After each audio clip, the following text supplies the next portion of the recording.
1947.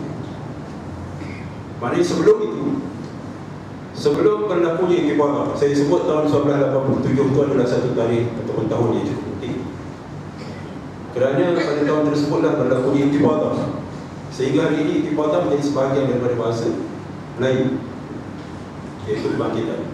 Apabila arwah Ustaz Asri mengabadikannya di dalam buku, di dalam lagu nasyid Intifada. Tahun 1987 itu kita adopt ataupun mengadaptasi satu istilah yang istilah Arab sebenarnya, tapi menjadi sebahagian daripada istilah popular bahasa Melayu. Intifada bermaksud kebangkitan.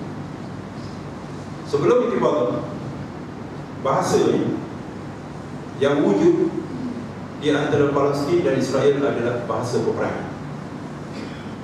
Hubungan yang wujud di antara praksi-praksi, kelompok-kelompok pejuang-pejuang Palestin berhadapan dengan Israel, hubungan itu adalah hubungan peperangan, dan hubungan itu adalah hubungan permusuhan. Langsung tidak ada titik-titik pertemuan. Kedua-dua pihak sama sekali tidak akan bertolak ansur. Baik. Apabila pecahnya Intifada 1987, dan Intifada ni yang uniknya tuan-tuan, Intifada ni dia berlaku dalam keadaan tidak semula. Boleh kita katakan seperti spontan. Nobody sees it's coming. Tidak dijangka. Itu bagi kita yang tidak mengikuti perkembangan-perkembangan yang berlaku secara secara dalam. Kerana kebangkitan Intifada ini sebenarnya dirancang ataupun dibina perlahan-lahan sejak daripada berdirinya negara Arab Israel 1948. Dan kita tahu Hamas bukan muncul secara tiba-tiba. Kalau kita masih ingat tahun 70-an, tahun 80-an, kita hanya kenal PLO, kita hanya kenal Yasser Arafat. Tapi bermula daripada tahun 1987 muncul satu kelompok yang dinamakan Hamas. Dan Hamas ini walaupun secara resminya muncul pada bulan Disember 1987, namun tampaknya telah dibina sejak tahun 1948 lagi, hasil daripada berbagai ikhtiar yang dilakukan oleh Ikhwanul Muslimin, khususnya Ikhwanul Muslimin Mesir dan Ikhwanul Muslimin Syria. Jadi ini dua gerakan Islam, dua cabang daripada gerakan Ikhwanul Muslimin yang boleh kita berikan kredit kepada tertubuhnya Hamas pada tahun 1987.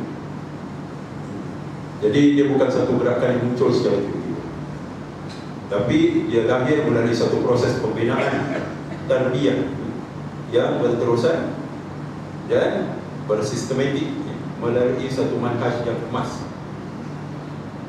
Jadi apabila muncul Hamas sebagai satu organisasi, sebelum itu dia wujud dalam bentuk likok-likok, maknanya kumpulan-kumpulan usari, likak-likak usari, usrah yang kita panggil pada hari ini. Dia wujud dalam bentuk likak-likak usari yang tidak disyaki pun, yang membuat kerja-kerja kebajikan, iaitu membina tadika, membina klinik, kemudian mendidik masyarakat. Mereka menyediakan satu usaha profesional. Bukan sahaja mereka ini menguasai din, menghafal Quran, tetapi mereka menguasai bidang-bidang profesional termasuk perubatan, kejuruteraan dan sebagainya. Dan kalau tuan-tuan pergi ke Gaza, ada sebuah universiti, Islamic University of Gaza, yang mana Al-Azhar Sharif memang ada MOU dengan Islamic University of Gaza ni. Dan salah satu perbantuan paling besar yang diperlukan sekarang ialah kita cuba untuk membantu 1,000 orang pelajar di Islamic University of Gaza untuk melangsaikan hutang, melangsaikan yuran mereka semester. Sebabkan ada kepungan yang semakin mencengkam, terutama sekali selepas Presiden Morsi digulingkan oleh kerajaan Kurita Haram, kerajaan Haram Kurita Fatah Al-Sisi, Jadi keadaan di Gaza itu semakin meruncing kerana tekanan yang dikenakan oleh Mesir yang bekerjasama dengan Israel menyebabkan situasi di Gaza pada hari ini jauh lebih buruk daripada apa yang berlaku pada zaman Husni Mubarak. Dan Gaza sudah dikepung untuk tahun yang ke-7, tuan-tuan. Bayangkan sudah 7 tahun Gaza berada dalam keadaan terkepung dan kepungan ini semakin mencekam, terutama dengan berdirinya kerajaan Arab Berita Fatah Asis. Jadi mereka tidak ada sumber, ya. Bahkan gaji pun tak dapat dibayar penuh untuk bulan yang kelima di Islamic University of Gaza. Dan pelajar-pelajar tidak dapat menjelaskan iuran. Jadi kita sedang berusaha, ya, untuk membantu seramai mungkin pelajar-pelajar IUG mendaftar, ya. Tuan-tuan dan puan, IUG ni adalah sebuah universiti yang cemerlang, ya. Walaupun dalam keadaan terkepung, walaupun dikenakan sekatan ekonomi, tetapi dari segi ranking, bab sustainability ni maksudnya kelestarian, kemampuan dia bertahan.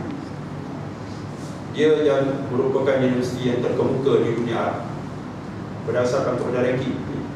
Bandingkan sebuah universiti di bumi Palestin yang berada dalam keadaan dikenakan sekatan ekonomi, dikenakan kepungan, tapi merupakan universiti yang terbaik dari segi ranking bab kelestarian, sustainability di seluruh dunia Arab. Bahkan 3 hari lepas kita baru saja mengadakan satu conference, scientific conference di Universiti Islamic University of Gaza, anjuran Universiti Sains Islam Malaysia USIM dekat nilai dengan bersama IUG dan Aqsa Sharif membiayai $4,500 ke arah menjayakan conference tersebut. Jadi dalam keadaan terkepung, dalam keadaan dikenakan sekatan ekonomi, mereka masih mampu mengadakan satu international conference, ya. Dan inilah antara sumbangan-sumbangan yang bermakna dari sudut untuk capacity building, membina sumber-sumber manusia, human resource di Gaza. Saya terangkan panjang lebar untuk memberitahu kepada tuan-tuan bahawa IUG, Islamic University of Gaza, adalah buah natijah daripada amal Ikhwan Muslimin. Dia bermula sebagai sebuah college yang tidak mempunyai bangunan, tapi mereka belajar dalam kemah-kemah. Itulah universiti yang asalnya, yang hari ini sudah terbentuk menjadi sebuah universiti yang terkemuka, ya. Jadi tuan-tuan dan puan, sebab itu bila kita beritahu kita bantu rakyat Palestin, kita bukan bantu umat yang lemah, ya. Kita bukan bantu umat yang meminta-minta, tapi sebenarnya kita membantu umat yang kuat, ya. Umat yang mempunyai jati diri, umat yang kalau mereka ditakdirkan lepas daripada kepungan ini, bahkan bebas daripada pendudukan Israel, mungkin mereka menjadi satu bangsa yang jauh lebih hebat daripada kita yang dan semua umat Islam di tempat lain yang hidup dalam keadaan mewah dan selesa ini. Perbezaannya begitu ketat. Baik, kembali kepada inisiatif terbaru yang saya katakan tadi, bermula pada tahun 1993 sehinggalah sekarang, berarti sudah 20 tahun. Maka bahasa yang diketengahkan, yang ditawarkan kepada rakyat Palestin dan juga dunia Islam ialah bahasa rundingan damai. Tetapi cuba kita bayangkan, cuba kita fikirkan, selepas 20 tahun rundingan damai yang bersiri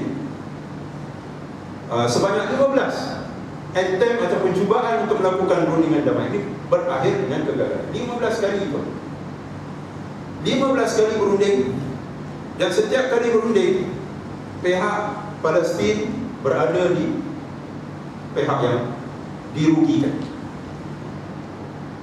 Baik, secara sepetan laluan 1993 Fatah, saya kena sebut Fatah kat sini sebab ada dua operasi, satu Fatah dan satu Hamas. Dan Fatah ini adalah lanjutan daripada PLO. PLO ni, kelompok yang terbesar di dalam PLO adalah Fatah. Dan Hamas tidak masuk di dalam gabungan PLO. PLO ni satu gabungan, ada lebih kurang 15 fraksi kat situ, termasuklah kumpulan-kumpulan sosialis, kumpulan komunis pun ada di situ. Tapi yang paling besar sekali adalah Fatah. Jadi Hamas dia tidak masuk di dalam gabungan PLO. Jadi pada tahun 1993 Israel merasa begitu terancam hasil daripada kemunculan dan kebangkitan Hamas sebagai sebuah gerakan. Kalau dulunya mereka yang wujud sebagai unit-unit lingkup besar yang membuat kerja-kerja kebajikan, sekarang ini mereka sudah menjadi satu harakatul Islam, ya, yang menggugat kedudukan Islam.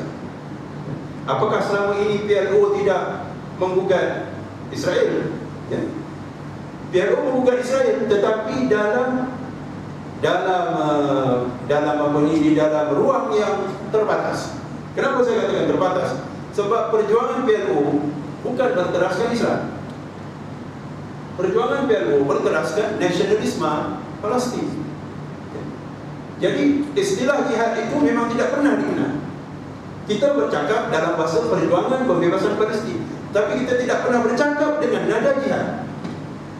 Sebab itu kita tidak nampak kaitan di pada tahun 60-an, pada tahun 70-an, khususnya tahun 70-an, kita tidak nampak kaitan perjuangan pembebasan Palestin ini dengan Masjid Al-Aqsa.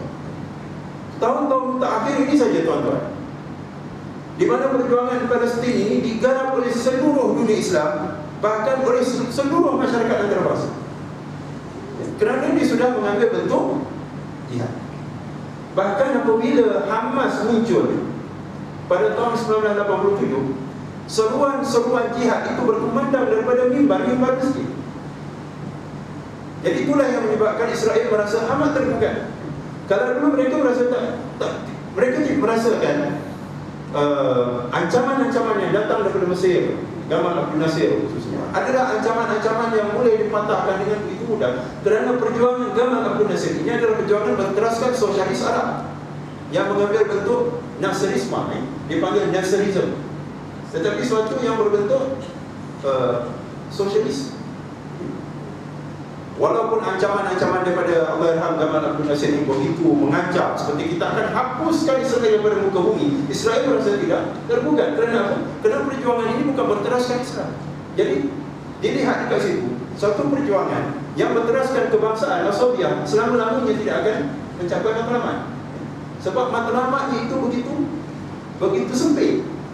Ya, jadi kita lihat satu perjuangan yang didasarkan di atas ideologi sosialisme yang diberi branding Nasserisme.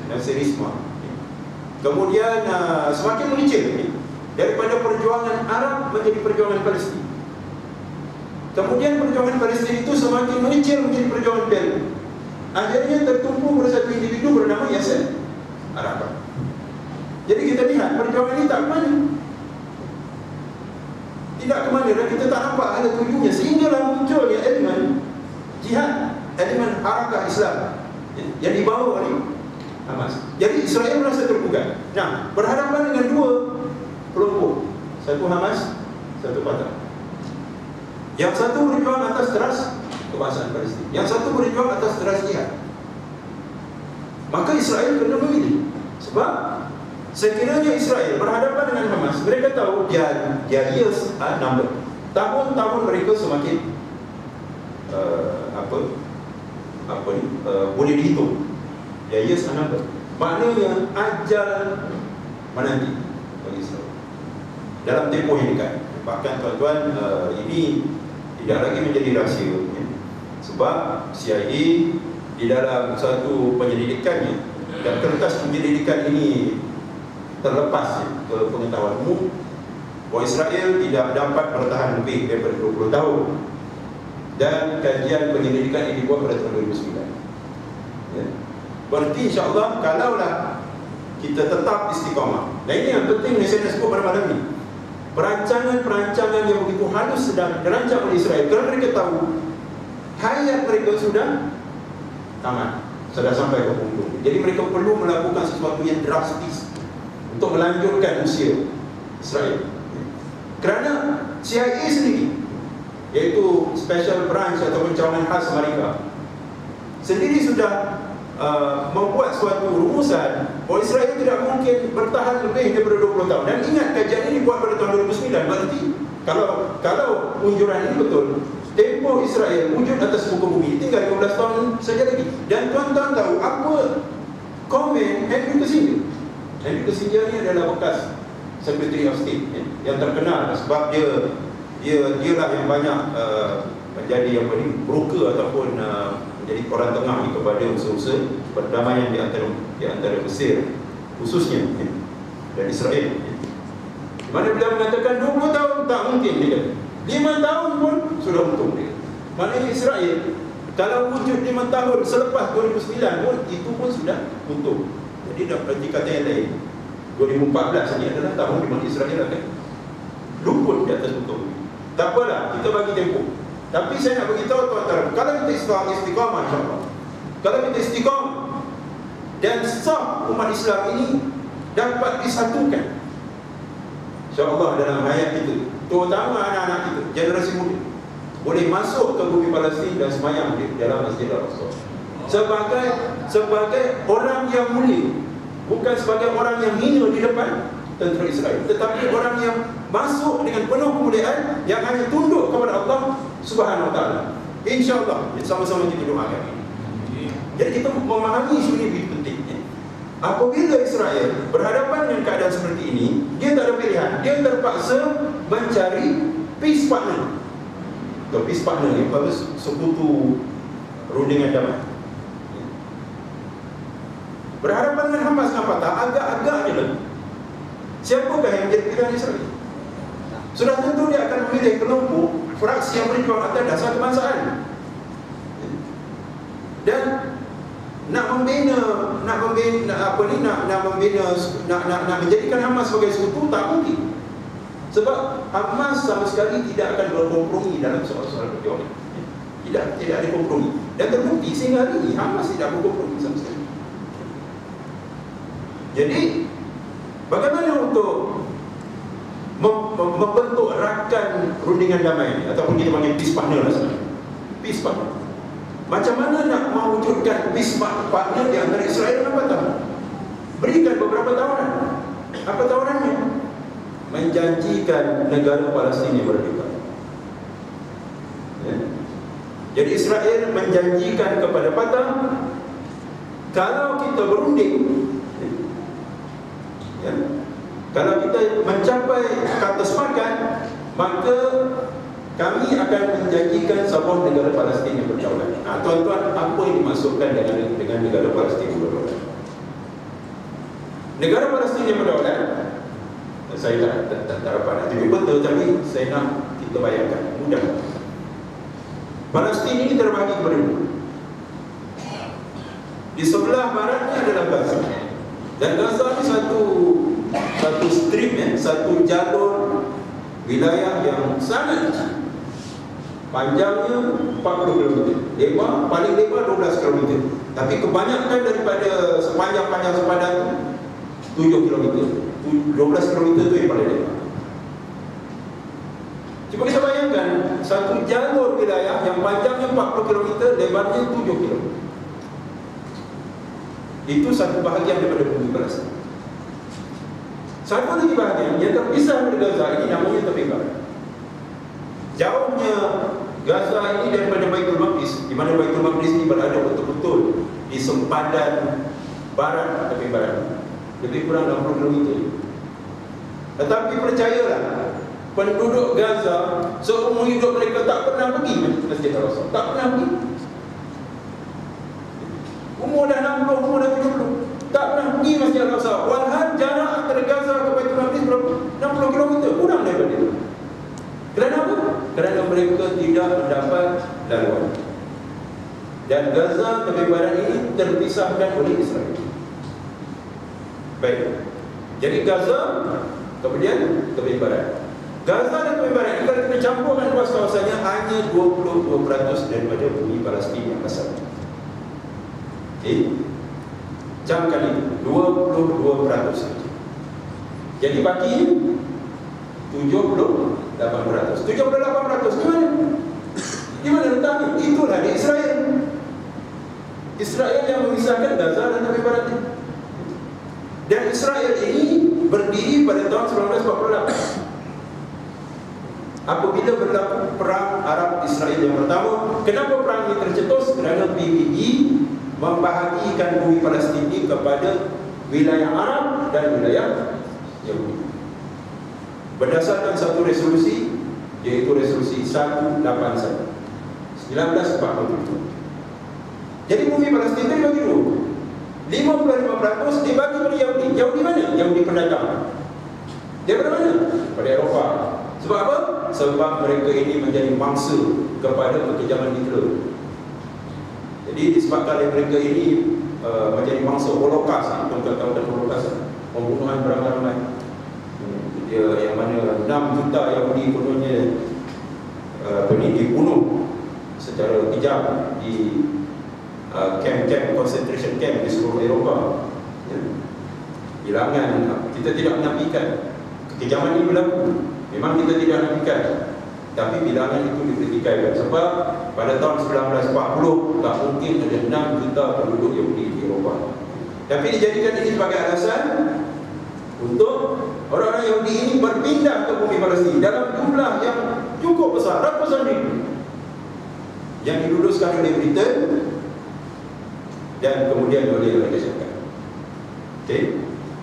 Jadi apabila dibagi dua, 55% Yahudi, 45% Arab, sudah tentu penduduk Palestin yang asal, penduduk Arab tidak bersetuju angkat senjata lawan. Bila lawan, mereka sebenarnya bukan berlawan dengan pendatang Yahudi, mereka berlawan dengan bangsa-bangsa bersatu, berlawan dengan Amerika Syarikat, berlawan dengan Eropah yang membekalkan senjata, bukan small firearms, senjata berat, jet dan sebagainya. Akhirnya penduduk Palestin kalah dan orang-orang Yahudi menguasai lebih banyak lagi kawasan, 78%. Itu yang saya katakan tadi, 78%. Tuan-tuan cuba bayangkan, 55% berbanding 78%. Berarti tambahan berapa peratus? 23. Tambah daripada 55 kepada 77. 22 lah. Tambah 22%. Karena itu resolusi 181, bermakna Yahudi ini dia kena keluar daripada wilayah yang dia takluk pada tahun 1948. Tapi apa yang berlaku? PBB bersidang dan meluluskan pula 22% ini. Jadi daripada 55% dinaikkan kepada 78%. Jadi itulah keadaannya pada tahun 1949. Okey. Apa yang berlaku pada tahun 67? Perang 6 hari. Dalam masa 6 hari, Gaza, tepi barat, Syria, tanah tinggi Golan di utara, sebenarnya Sinai, Mesir, semua ditawar Israel, termasuk Baitul Maqdis timur, di mana terletaknya Masjid Al-Aqsa. Jadi tidak ada satu inci pun bumi Palestin. Tak ada satu. Tak ada posisi. PBB bersidang pula.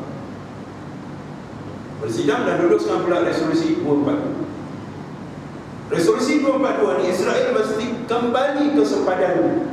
Dia panggil sempadan hijau. Maknanya tentera Israel kena keluar daripada tepi barat, kena keluar daripada Gaza. Balik pada status quo, 78% Israel, 23% Palestin, Gaza dan tepi barat. Sehingga hari ini Israel tak sehingga jadi tepi barat tu dia jadi kaum kepada barat. Okey? Kalau kamu berunding sedia untuk berdamai dengan kami, maka kami menjanjikan tepi barat kepada kamu. Di mana logiknya tuan-tuan? Tepi barat ini adalah pendudukan haram. PBB kan dah buat resolusi 242, wajib bagi Israel keluar balik daripada tepi barat. Saya harap tuan-tuan boleh mengikuti penjelasan ini sebab kita tak betul dalam video. Itu adalah resolusi PBB. Dan resolusi ini adalah resolusi Majlis Keselamatan Security Council. Israel tidak pernah angkur kepada resolusi. Apa agaknya akan berlaku pada mana-mana negara yang mencabar resolusi Majlis Keselamatan? Satu daripada dua kemungkinan. Sama ada dikenakan sanction, economic sanction, sekatan ekonomi, ataupun tindakan ketenteraan. Israel tidak mengalami apa-apa ancaman pun daripada itu. Ya. Kita Kita tahu lah tu, maknanya PBB ni pun sebenarnya adalah alat Israel. Cuma ada sudut-sudut tertentu yang perlu kita faham. Baik. Nah, Fatah tu menerima tawaran itu. Menerima tawaran itu. Dengan syarat, apa syaratnya? Fatah mesti mengiktiraf Israel. Yasser Arafat tidak pernah iktiraf Israel. Tetapi oleh kerana terdesak, dan kerana terdesak oleh siapa? Terdesak oleh Hamas. Sebab perjuangan ini akan berubah angin daripada perjuangan yang diterajui oleh Fatah ataupun PLO kepada perjuangan yang diterajui oleh Hamas. Jadi survival PLO sudah terbuka. Rakyat sokong mana? Sokong Hamas. Kenapa rakyat sokong Hamas? Sebab mereka kenal Hamas ni bersama dengan mereka. Tuan-tuan, saya tengok dekat Gaza rumah Syekh Ahmad Yassin Al-Syahid. Di mana dia? Dia duduk bersama dengan pelari. Mereka adalah bersama-sama. Dari sudut hati budi, mereka bersama-sama dengan rakyat Palestin. Jadi amat mudah bagi rakyat Palestin memberikan kepercayaan kepada mereka. Ternyata 2006 apabila diadakan pilihan raya legislatif yang pertama, siapa yang meluluskan pilihan raya ini? Amerika yang melulus, Amerika yang memantau. Sebab dia nak dengan pilihan raya ini Fatah akan dapat legitimasi. Dia mengharapkan Fatah menang besar. Tapi apa yang berlaku? Hampir 2/3 daripada kursi dimenangi oleh Hamas. Bukan saja George Bush masa itu terkejut, Hamas pun terkejut. Tuan-tuan, gerakan Islam ini termasuk di Tunisia. Saya bawa balik di Tunisia sekarang. Sebab di Tunisia satu sekretariat telah ditubuhkan, Sekretariat Afrika Utara untuk membantu Palestin. Ini tak pernah berlaku. Sebelum Arab Spring, jangan mimpi lah inisiatif macam ini akan digerakkan. Tapi di Afrika Utara 5 negara: Tunisia, Morocco, Libya, Mauritania dan Algeria membentuk satu sekretariat, satu front untuk membantu rakyat Palestin. Ini hanya berlaku selepas Arab Spring, dan mereka jemput Asad Sharif untuk turut membentangkan laporan dan juga hadir di dalam majlis yang kilang-kilang. So kita sudah ada satu front dengan Tuan, dan kita sudah ada satu front di Asia Pasifik ni. Tuan-tuan tahu apa nama front ni? ASPA, Asia Pasifik. Dan kita akan ada suatu majlis besar-besaran di Kuala Lumpur, anjuran QII Quds International Institute, yang melibatkan 11 cawangan di seluruh dunia. Dan ASPA ini menggabungkan semua negara-negara Asia Pasifik yang akan bersama untuk membantu rakyat Palestin. Jadi jangan merasa kelam dengan perjuangan Palestin. Begitu banyak siri-siri kemenangan yang sedang berlaku, walaupun kadang-kadang ianya tidak begitu dikenalkan. Baik. Jadi saya nak sebut tentang Tunisia sedikit. Apabila berlaku The Jasmine Revolution dekat Tunisia, ini adalah siri kebangkitan Arab yang pertama sebelum tumbang Hosni Mubarak di Mesir dan sebagainya. Syekh Rashid Ghanouchi yang memimpin gerakan Islam An-Nahdah, yang berada di dalam buangan, berada di United Kingdom selama 30 tahun, dia tak boleh balik ke Indonesia. Maka apabila tumbang saja kerajaan Zainal Abidin Ali, dia berpeluang untuk balik. Bila dia balik, berlaku vacuum. Kerajaan yang sedia ada sudah tumbang. Parti-parti politik tidak wujud dekat Indonesia. Tak wujud. Kerana Arab, parti-parti politik diharamkan. Jadi tidak ada parti politik. Dalam keadaan kerajaan tidak ada, maka suatu usaha perlu dilakukan untuk mengambil alih pemerintahan. Siapa yang nak ambil alih pemerintahan? Maka dibuat pilihan raya. Tuan-tuan bayangkan, parti-parti yang baru ditubuhkan, mengambil bahagian dalam pilihan raya dalam keadaan yang sangat terdesak. An-Nahdah meletakkan 78 jam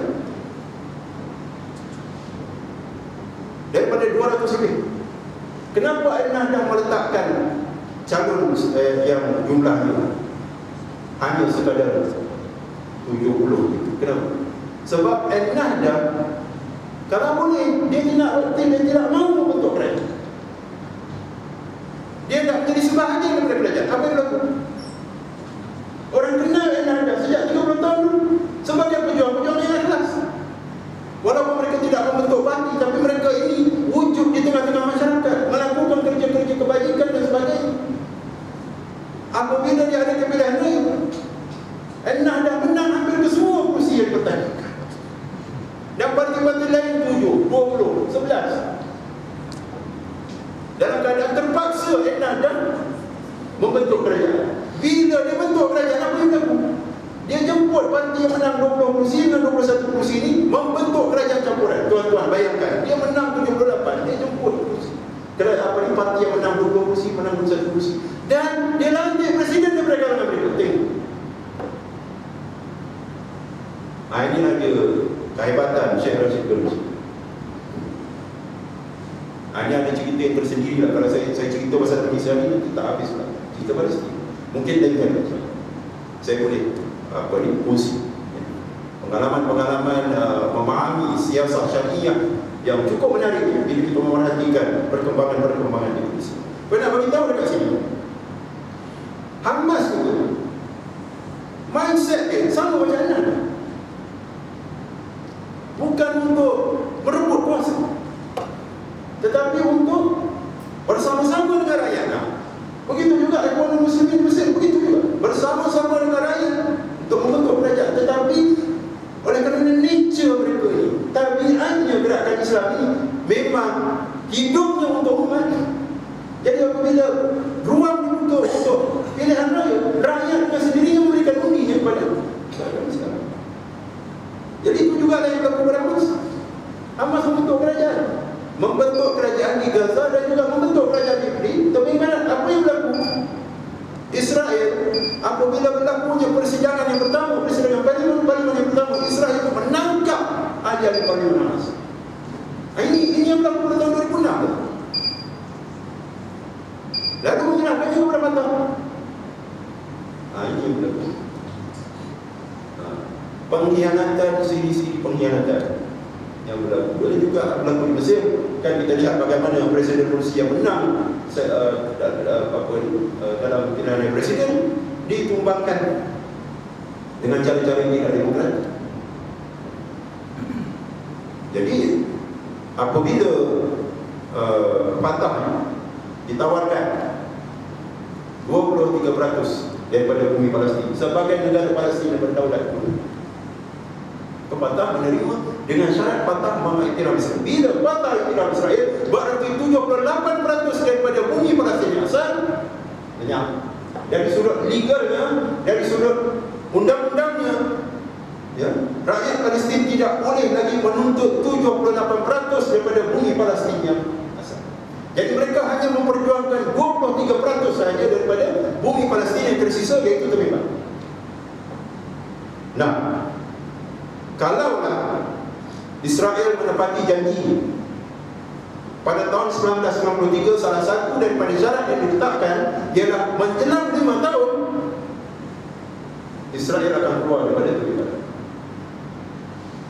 Dan negara Palestin yang berdaulat akan berdiri pada tahun 1993 campur 5 berapa?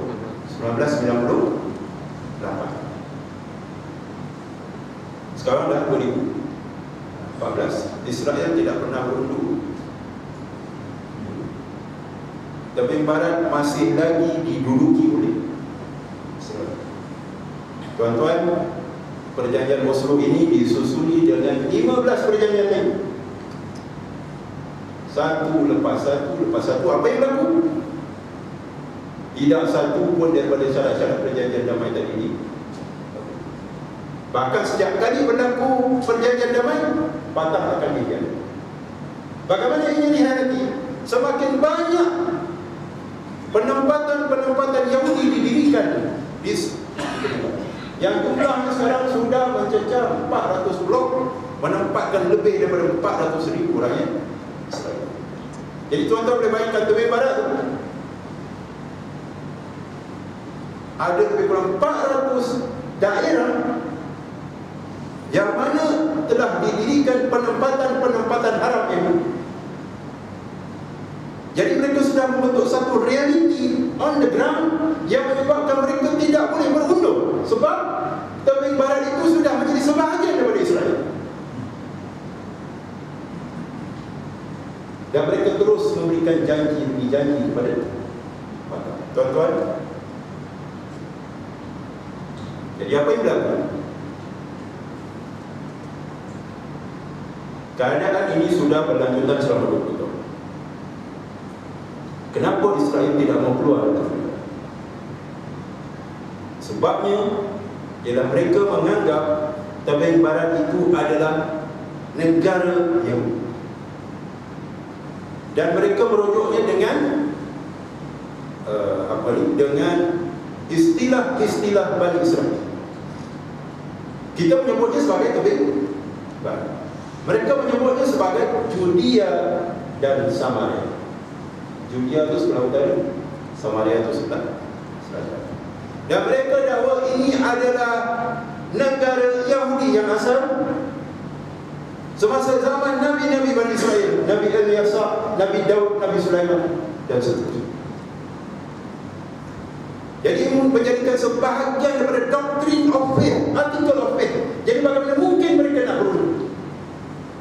Bahkan apabila mereka melakukan serangan pada tahun 1967 tadi dan menakluk seluruh tebing barat, ia adalah dalam rangka untuk memenuhi tuntutan agama mereka,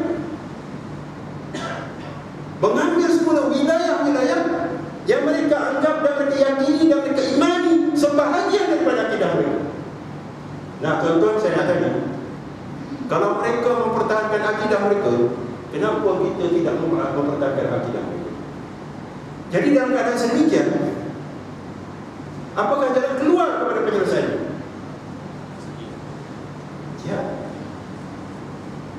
Kalau pihak musuh tidak mau bertolak ansur atas dasar agama mereka, kenapa kita mesti bertolak ansur sedangkan kita memiliki agama yang benar? Mereka tak mau bergajah. Sedikit pun mereka tidak mau bergajah. Itu bagaimana? Bagaimana dengan Baitul Maqdis?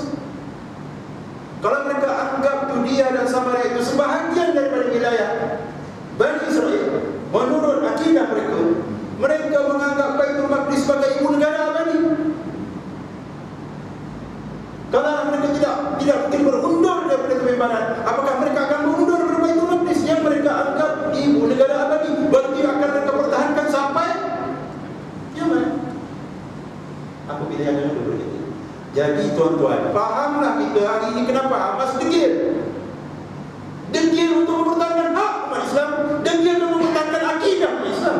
Ini soal akidah, ini bukan soal politik. Ini bukan soal diplomasi. Kalau nak kata siapakah yang cinta damai, umat Islam dan umat yang paling mencintai perdamaian dan akan menyambut salam perdamaian sebelum orang lain melakukan. Tetapi perdamaian dalam Islam mesti datang dengan maruah. Perdamaian dalam Islam bukan perdamaian yang datang bersama-samanya penghinaan.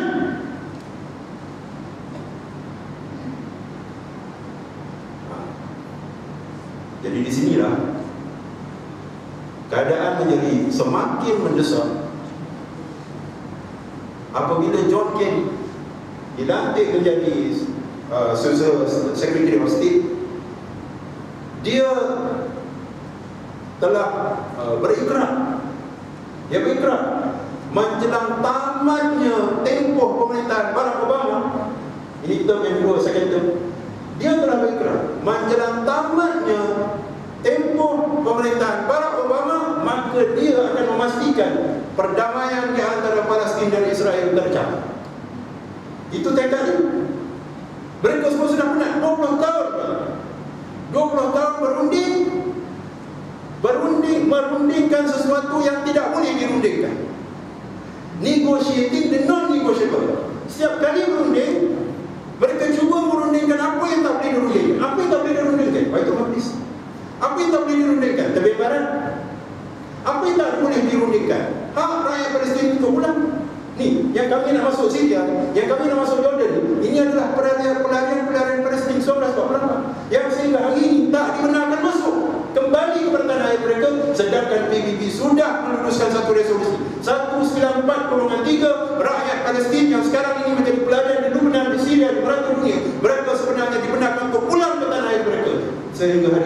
dah masuk generasi ketiga.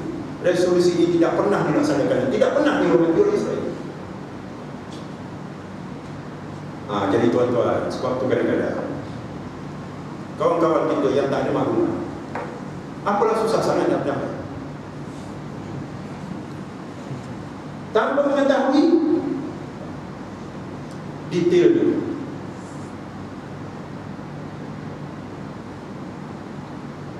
Ibarat orang nak buat perjanjian perniagaan, sudah tentu kita akan teliti dulu berapa peratus keuntungan, apa hak dia, apa hak kita, baru kita sign benda tersebut. Jangan expect nak sign dokumen kita terus sign tanpa mengetahui isi kandungannya. Nah, orang yang membuat kesimpulan-kesimpulan mudah, apalah payahnya nak damai-damai je lah. Ini orang yang tak baca doa. Kerana apabila dia sign dengan Dr. Lain, dia akan kehilangan Baitul Maqdis selama-lamanya, Masjid Al-Aqsa selama-lamanya. Bahkan dia mengkhianati saudara-saudara dia. Jadi dalam keadaan terdesak ni, sudah 20 tahun semua orang dah penat, maka John Kerry membuat satu inisiatif namanya Framework Office. Dia orang bagi nama memang cantik-cantik. Roadmap, dulu roadmap ni pelan damai. Tak mana. Two state solution, penyelesaian dua negara, tak mana. Last Framework Office. Nama dulu, tapi semuanya penuh dengan penipuan. Jadi sebelum John Kerry merumuskan satu cadangan untuk dikemukakan kepada Israel dan dikemukakan kepada Batam, dia buat satu convention 170 tokoh Zionis, American Zionis bersidang. Tuan-tuan nak tahu, tuan-tuan nak tahu siapa yang sponsor persidangan? Namanya Haim Saban. Okey, mereka yang umur sekitar 20-an, ingat tak siapa dia Haim Saban? Pernah dengar ni? Haim Saban inilah producer Power Rangers. Power Rangers yang untuk kecil-kecil main dulu. Anak-anak kita dia. Kita dulu main Motorman. Anak-anak kita ni ada patung-patung Power Rangers. Power Rangers tu ciptaan Haim Saban, dan Haim Saban ini adalah Zionis. Maknanya kalau kita tahu benda-benda macam ni, dah lama dah kita boycott Power Rangers. Dan pasti anak-anak kita semua akan protes. Bukan anak ayah protes, kita nak boycott kaki tu bayar. Haim Saban yang sponsor 160 orang tokoh ni, tokoh pemikir, kemudian derap satu cadangan. Ada 7 perkara. Apa dia?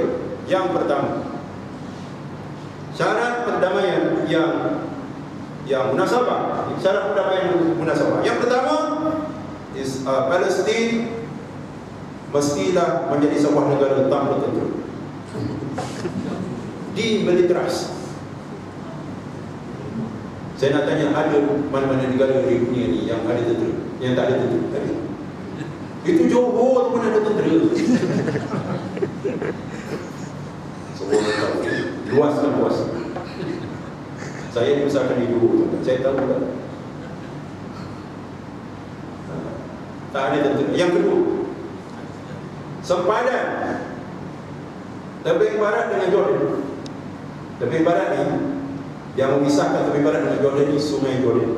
Dekat situ dah letaknya Laut Mati dengan Laut Galili. Disebut dalam hadis, Laut Galili disebut Tiberia. Sempadan ni akan dipantau oleh tentera Amerika.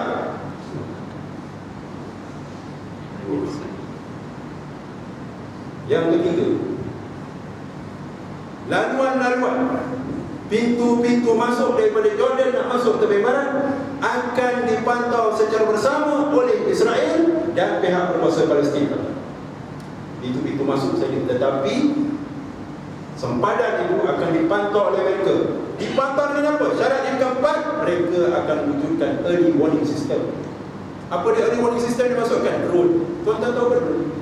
Itu kapal terbang tanpa terbang pilotless. Maknanya sebuah negara Palestin yang berdaulat ini adalah sebuah negara yang tanpa tentera, yang sepadannya dipantau oleh Amerika Syarikat, yang di atas ruang udaranya sentiasa berlega drone. Itu nombor 4. Nombor 5, nombor 6 poin dah ada. Nombor 5, negara Palestin yang berdaulat ini tidak termasuk di dalamnya Gaza. Kenapa?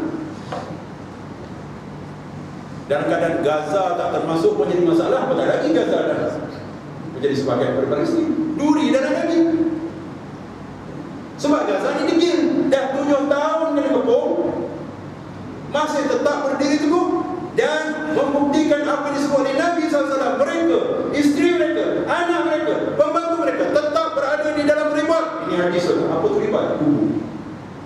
Dan mereka tetap berada di dalam keadaan sedemikian sehinggalah Allah memberikan kemenangan kepada mereka. Jangan haraplah, jangan harap penduduk Gaza akan menggadaikan Palestin. Tidak, mereka akan tetap bertahan walaupun dikepung, dikenakan sekarang.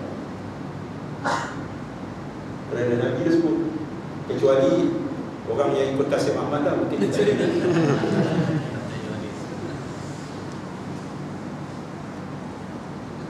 Pelik. Pelik semua. Saya tak pelik ada orang macam Kasim Ahmad. Yang saya peliknya ada orang macam ni. Oh, last sekali, poin nombor 7. Poin nombor 7 ialah semua syarat-syarat ini hanya terlaksana dengan Israel tetap berdaulat di atas penempatan-penempatan Yahudi yang ada di dalam negara Palestin. Tuan-tuan, saya nak tanya, bayangkan sebuah negara yang di dalamnya ada penempatan-penempatan Yahudi yang tertakluk kepada undang-undang Israel, yang tertakluk kepada peraturan-peraturan negara Israel. Maknanya negara berdaulat di dalam sebuah negara berdaulat yang tidak berdaulat. Macam mana saya nak kata? So bila dia dirumuskan, Palestin yang mereka maksudkan, yang mereka janjikan pada tahun 1993 tadi, ialah Palestin yang pertama tanpa tentera, tanpa kedaulatan, tanpa sempadan. Macam mana kita nak kata sempadan kalau sempadannya dikawal oleh tentera asing? Sanggupkah kita? Dan redakah kita kalau sempadan saudara kita dikawal oleh tentera asing? Itu namanya Dayus. Dan inilah yang mereka bayangkan sebagai sebuah negara Palestin yang berdaulat. Dan mereka letakkan patah dalam keadaan yang sangat terdesak. Kamu terima, you take it or leave it. Apa pendirian patah? Mereka sudah bertolak ansur dalam 15 siri rundingan sebelum. Sekarang ini masanya to knock the last nail in the coffin. Apa pilihan yang ada berapa? Dalam keadaan mereka didesak sedemikian rupa, Israel mengukur mereka dengan 2 perkara. Tak cukup dengan 7, tambah 2 syarat lagi. Apa dia? Hendaklah Palestin mengiktiraf Israel sebagai negara Yahudi. Maknanya apabila Fatah mengiktiraf Israel 1993 tak cukup, mereka kena iktiraf Israel sebagai negara Yahudi. Macam ni. Kata dua, ini kata dua ya. Kata dua. Yang kedua, Mahmud Abbas, iaitu Presiden Fatah, diukur, gugurkan tuntutan rakyat Palestin untuk pulang ke tanah air mereka, walaupun ia yang telah dijamin oleh PBB 194 kurung. Mereka letakkan 2 lagi putih. Jadi berdasarkan kepada ini, tuan-tuan, kita naklah letakkan harapan kepada siapa? Kalau kita tak tahu perincian-perincian ini, tiba-tiba esok patah bersedia, bersetuju dengan syarat-syarat ini and sign on the dotted line, kita pun tepuk tangan, Alhamdulillah. Ya, konflik yang sudah berlanjutan 66-67 tahun ini akhirnya tamat. Dengan tidak menyedari kita sudah kehilangan segala-galanya. Nah, ringkasnya saya nak jelaskan apa pendirian Hamas. Apa pendirian Hamas? Pendirian Hamas ialah from the river to the sea, Palestine will be. Which river? River Jordan. Sempadan antara tebing barat dan sampai laut, from the sea, which sea? Mediterranean.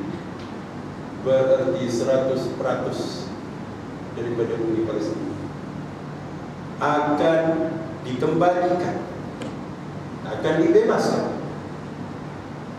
Nah, bagaimana untuk mencapai ini? Kita akan lakukan secara berperingkat. Peringkat yang pertama, Israel hendaklah tunduk kepada resolusi 24. Resolusi 24 keluar dari tepi barat. Okey, kalau Israel dah keluar, apa selanjutnya? Kita buat perjanjian gencatan senjata. Perhatikan, what is the fundamental difference? Satu perjanjian damai, satu lagi perjanjian gencatan senjata. Apabila ada gencatan senjata antara dua negara tetangga, ada hubungan diplomasi tak? Tak ada. Sebab hubungan kita hubungan perang. Tetapi diikat dengan gencatan senjata. Bila diikat dengan gencatan senjata, berarti tidak ada serang-menyerang, tidak ada tembak-menembak. Saya nak tanya tuan-tuan, ada tak satu model di dunia ini di mana dua negara yang bertetangga mempunyai hubungan gencatan senjata? Ada? Korea Utara dan Korea Selatan. Bila gencatan senjata ini ditandatangani? 1953, Perang Korea. Sekarang ni dah 2014. Gencatan senjata ini masih kekal setelah 60 tahun lebih, 70 tahun. Ada masalah? Walaupun kadang-kadang ada tembak curi, ada menyembunyikan dan sebagainya. Biasa, sebab hubungan berusaha. Tapi perjanjian senjata tadi kekal utuh. Dan bagaimana mereka mengoperasikan gencatan senjata ini? Mereka adakan camp security post keselamatan, post security every like 100 meters ke macam tu. Dan pada setiap pos ini akan ada tentera yang berkawal yang menghadap kawasan musuh, dan mereka menghadap satu sama lain dengan mata yang merenung tajam. Tentera Korea Selatan merenung mata tentera Korea Utara selama 2 jam. Kemudian apabila change of guard, tamat masa diganti dengan orang lain, maka dia akan berundur. Dia bukan tinggal macam tu je. Dia tak boleh memejamkan mata itu sambil dia berundur, sehingga dah kawan dia mengambil tempat dia dan bergerakkan. Dan perkara itu sudah berlangsung selama 70 tahun. Ada masalah? Tak ada masalah. Ya, kamu tak mau betul langsung, ya kami pun tak mau betul langsung. Apa ingat kamu je boleh betul langsung? Apa ingat kami je betul langsung? Kamu tak betul langsung, mana boleh? So, kamu tak betul langsung, kami tak betul langsung. So, kita adakan gencatan senjata. Namun, mengiktiraf tidak sama sekali. We are not going to recognize a thief, a robber, a killer, a rapist. Itu prinsipnya. Dan Israel tadi dah, kalau kita nak buat gencatan senjata, berapa lama? Tempohnya kena ada tempoh. Aku pulanglah dekat kamu, berapa pernah? 10 tahun. Okey? Itu 10 tahun. 10 tahun kita akan hidup sebagai tetangga yang bermusuh tanpa serang menyerang. Israel tanya balik. Jadi apa yang berlaku selepas tamat tempoh gencatan senjata? Kita boleh renew. Macam orang sewa rumah ya. Nak tamat 10 tahun ni? Boleh, tak ada masalah. Hakikatnya tuan-tuan, kita sedang menghadapi musuh yang semakin lemah. Sebab itu Syekh Ahmad Yasin kata, kita tidak akan selesaikan isu Palestin ini dengan kelemahan yang ada pada kita, tetapi kita akan serahkan kepada generasi yang akan datang yang memiliki kekuatan-kekuatan untuk menyelesaikan itu bagi pihak Palestin. Dan bagaimana kita menyelesaikan? Kita menyelesaikannya sebagaimana Salahuddin Al-Ayyubi menyelesaikan, dengan penuh rahmat, dengan penuh ihsan, bukan dengan kezaliman. Ada orang kata, Israel kata Hamas ini akan halau kami ke laut. Ini propaganda jahat. Sebab orang yang diterbiah dengan terbiah Islam, dengan terbiah iman, maka dia akan mencontohi Rasulullah SAW. Dia akan mencontohi Umar Al-Khattab. Dia akan mencontohi Salahuddin Al-Ayyubi. Itu model-model dia. Model-model dia bukan macam Fatah Al-Sisi. Model-model dia adalah orang-orang yang beriman dan bertakwa. Dan kita bukan cakap kosong. Salahuddin Al-Ayyubi, apabila dia menawan kembali Baitul Maqdis, ribuan tentera-tentera salib menanti nasib mereka, yang sekiranya mereka ini berada di tangan pihak musuh yang lain, pastilah mereka akan dibunuh semua. Peperangan terutama pada zaman dulu itulah yang saya kalah, berarti kamu akan dibunuh. There is no such thing as prisoner taking. Sebagaimana sekarang di bawah Undang-Undang Jenewa, kadang-kadang tentera yang kalah dibunuh. Apa yang berlaku? Salahuddin Al-Ayyubi minta mereka tebus masing-masing dengan sejumlah wang. Mana mereka ada wang? Apa yang berlaku? Salahuddin Al-Ayyubi menggunakan wangnya sendiri, bukan wang negara, wangnya sendiri untuk menembus setiap seorang daripada tentera-tentera saya.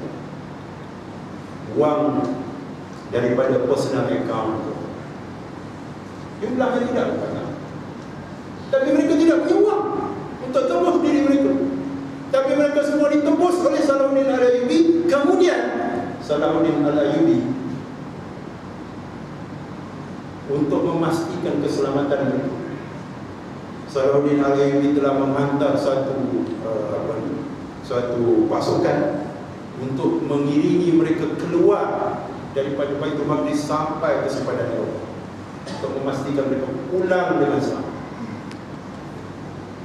Ini bila kita bercakap tentang jihad, tidak langsung ada di dalam agenda kita kezaliman, walaupun musuh berlaku zalim. Sebab kita ini beriman kepada Allah dan Rasul-Nya. Sama sekali kita tidak akan menganiaya musuh walaupun mereka telah menganiaya dan menzalimi kita. Jadi tuan-tuan, inilah keadaannya yang kita merasa yakin bahawa perjuangan berhadapan dengan Israel ini bukanlah satu perjuangan yang kita hadapi secara bersendirian. Seperti yang saya katakan tadi, sudah terbentuk satu sekretariat Afrika Utara, sudah ada sekretariat Asia Pasifik, sudah ada Quds International Institute yang dipengurusikan oleh Dr. Yusuf Qaradawi Syekh, yang mana ada 11 cawangannya di dunia dan Malaysia adalah cawangan yang ke-11. QFM Quds Foundation of this year. Perhatikan letak di dalam kalender bulan Mei, 4 hingga 5 Mei kita ada persidangan Palestin seluruh dunia di Kuala Lumpur. Jadi dari sudut networking, dari sudut front, dari sudut medan, kita tidak bersendirian. Rakyat Palestin tidak bersendirian. Mereka disokong oleh front antarabangsa. Dan yang kedua, antara ancaman yang paling ditakuti oleh Israel sehingga hari ini, Knesset, Parlimen Israel meneruskan undang-undang, mana-mana pihak yang melaksanakan program boykot boleh dikenakan tindakan boykot. Mereka cukup takut kerana boykot ni bukan sekadar orang Melayu boykot ni, tak jalan pun. Jalan tuan-tuan.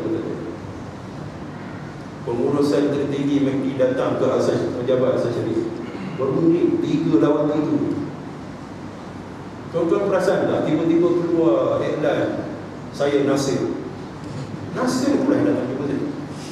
Kenapa dia datang? Sebab MACD rugi. Dan saya dapat maklumat, memang rugi. Sampai terpaksa buat iklan Nasir boleh semayang waktu itu. Apa kena guna dengan MACD?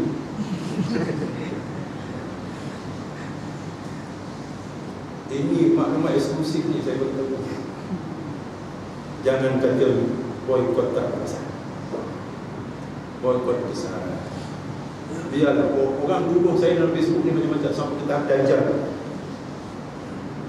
Dajjal dia kata yang boykot ni.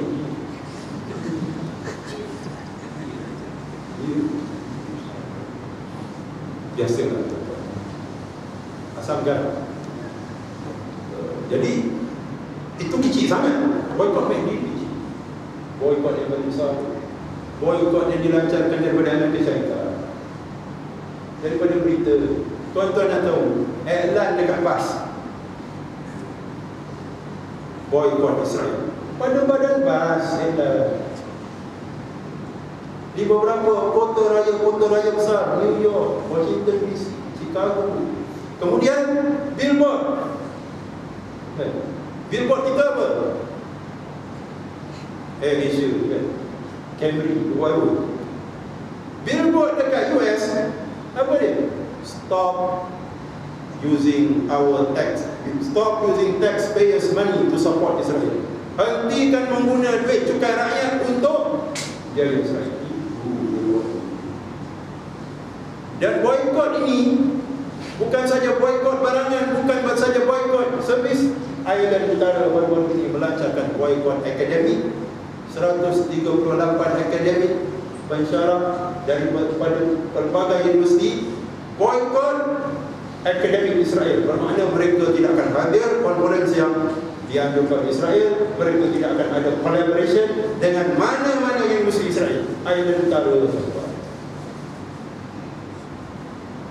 Allah Ta'ala akan bantu agama. Bukan hanya dengan umat Islam. Lagi umat Islam tak yakin dengan jihad ini, Allah Ta'ala akan gerakkan, akan cetuskan kesedaran di hati-hati orang-orang yang tidak beriman. Mereka tidak beriman, tetapi lembut hati mereka terhadap rakyat Palestin. Mereka ada hati, mereka tahu. Sehingga mereka buat apa ni, kempen-kempen. Saya pernah tengok satu kempen 2 orang dekat New York. Seorang pegang satu plakat, I am a Jew and I can go to Israel. Kawan dia sebelah, I am a Palestinian and I cannot return to my home. Ni orang New York. Dia nak mesej yang sangat berkesan. Mesej yang sangat berkesan. Mak Saleh ni, dia anak Imam Muslim.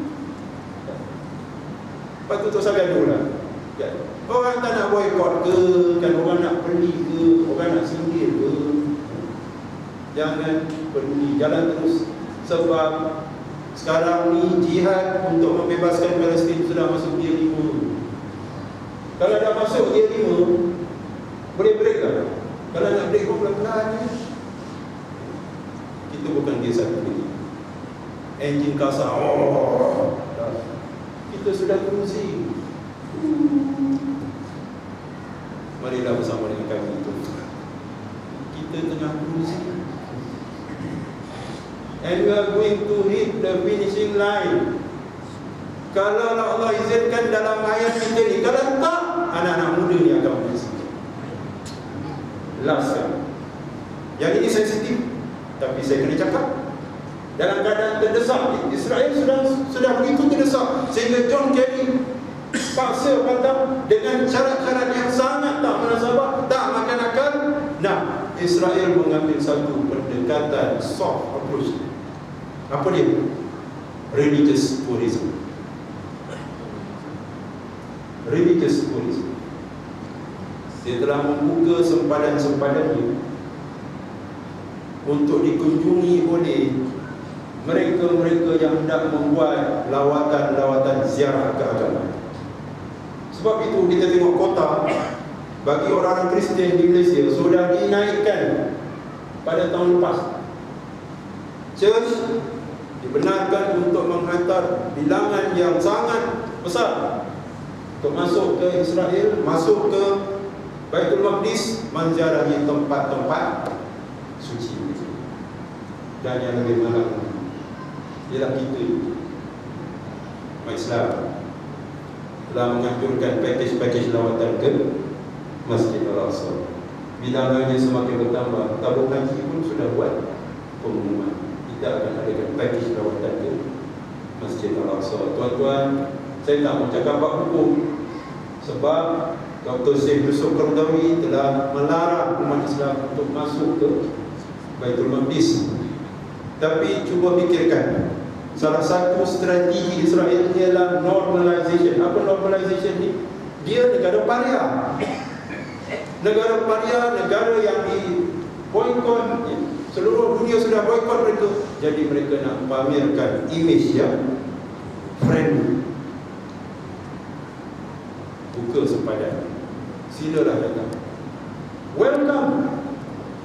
Cuba tengok website, begitu banyak message welcome untuk Israel. Mereka sediakan pelbagai package untuk Islam. Sudah tentu package ziarah Masjid Al-Aqsa. Tuan-tuan, saya dengar dengan telinga saya. Mereka yang balik daripada menziarahi Masjid Al-Aqsa tak ada apa-apa. Okay. In this case, seeing is not believing. Of course, apabila rombongan-rombongan menziarahi Masjid Al-Aqsa ini, mereka akan wujudkan satu suasana semua orang boleh masuk masjid. Ya, tidak ada sekadar kita pun diiringi masuk ke dalamnya. Dan apa yang sebenarnya berlaku? Yang sebenarnya berlaku ialah rakyat Palestin yang berumur 50 tahun ke bawah tidak dibenarkan masuk ke sini. Itu hakikatnya.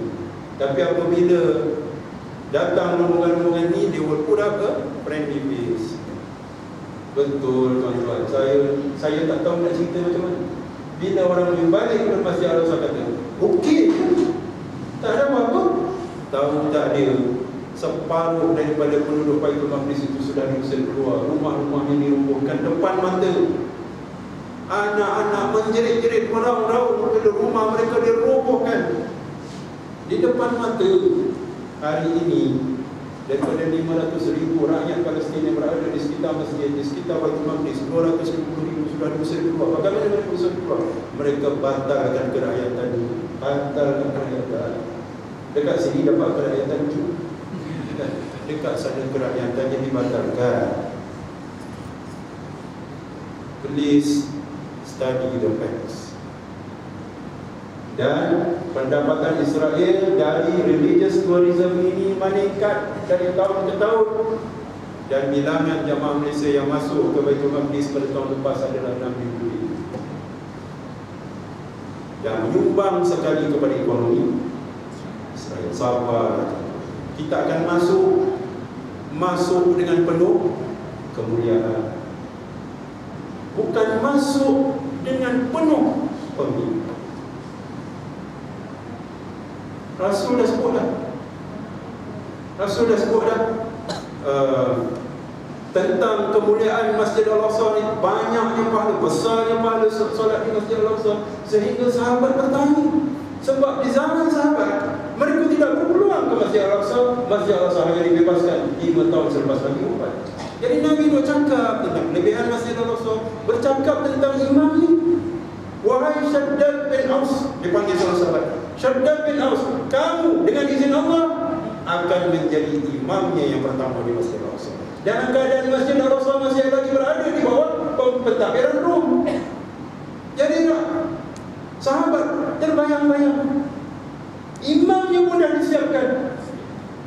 Kamu dan keturunan kamu, Shaddad bin Aus, akan menjadi imam yang pertama. Bila Masjid Al-Aqsa dibuka, Shaddad bin Aus lah yang menjadi imam.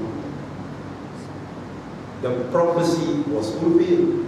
Panggil pula seorang sahabat, Auf bin Malik. Wahai Auf, Kemari dalam perang Tabuk. Ketika Nabi sedang berbaring, panggil seorang pemuda, "Auf bin Malik, kemari Auf." "Apa dia Rasulullah?" Hitung 6 perkara Auf. "Apa dia Rasulullah?" "Pertama, aku wafat. Kedua, Masjid Al-Aqsa itu." Sebut. Jadi bila Nabi itu sebut pasal Masjid Al-Aqsa ni, bahkan Usama bin Zaid, pemuda yang berumur 17 tahun tu, ekspedisi tu, ketika Rasulullah SAW sakit, Rasulullah SAW bangkit, bangun dekat mimbar dan kata, "Jangan kamu hentikan ekspedisi Usama bin Zaid. Sama ada aku sakit atau aku wafat sekali." Kerana apa?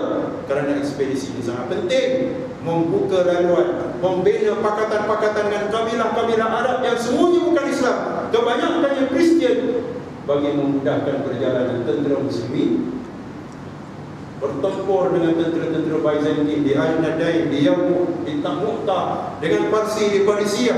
Akhirnya Baitul Maqdis pun dibuka pada tahun 633.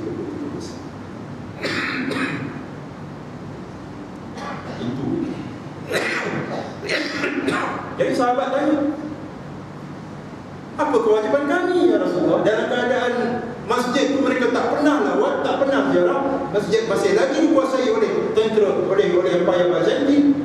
Mereka tanya Rasulullah, "Ya Rasulullah, apa kewajipan kami?" Apa Nabi sebut? Ziarah dan solat dan amal.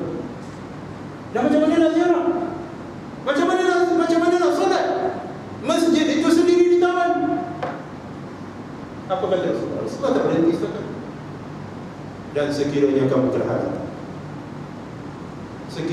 terhadap, kirimkan minyak untuk lampu-lampu." Apa maksudnya? Jaga kebajikan masjid ini daripada jauh.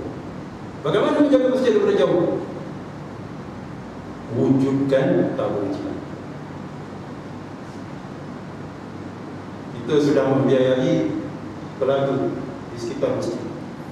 Ada 2 telaga yang dibiayai oleh Asal Syarif, $10,000. Satu telaga $10,000. Ada 12 telaga yang kita nak beri, 2 daripadanya adalah sumbangan rakyat. Itu dia. Kirimkanlah minyak untuk lampu-lampu. Kalaulah menjaga masjid, memakmurkan masjid, membiayai projek-projek masjid menjadi kewajipan, apatah lagi mempertahankan dan membebaskan. Maknanya prioriti nombor 1 adalah kita kena biaya mujahidin untuk membebaskan. Bila masjid ini bebas, insya-Allah kita akan masuk sebagai umat yang beriman. Jadi letakkanlah ziarah masjid ini dalam konteks ini. Dalam konteks ini. Jadi itulah tuan-tuan, saya nak tutup dengan mengatakan bahawa kita bukan memberi harapan kosong. Ini bukan janji dicapai. Sebab apa? Sebab yang janji ini, yang berjanji ini Allah dan Rasul. Dan kita hanya berkewajipan untuk menyampaikan. Petanda-petandanya memang cukup jelas. Nabi kata mereka ni tetap berada pada kedudukannya. Nabi kata dalam hadis yang masyhur, akan ada umatku, mereka ini sentiasa berhadapan dengan musuhnya, dan mereka ini tidak dapat dikuasai oleh musuh-musuh mereka sehingga Allah mendatangkan keputusannya. Sahabat tanya, di mana? Nabi sebut mereka ini berada di Baitul Maqdis dan di sekitar.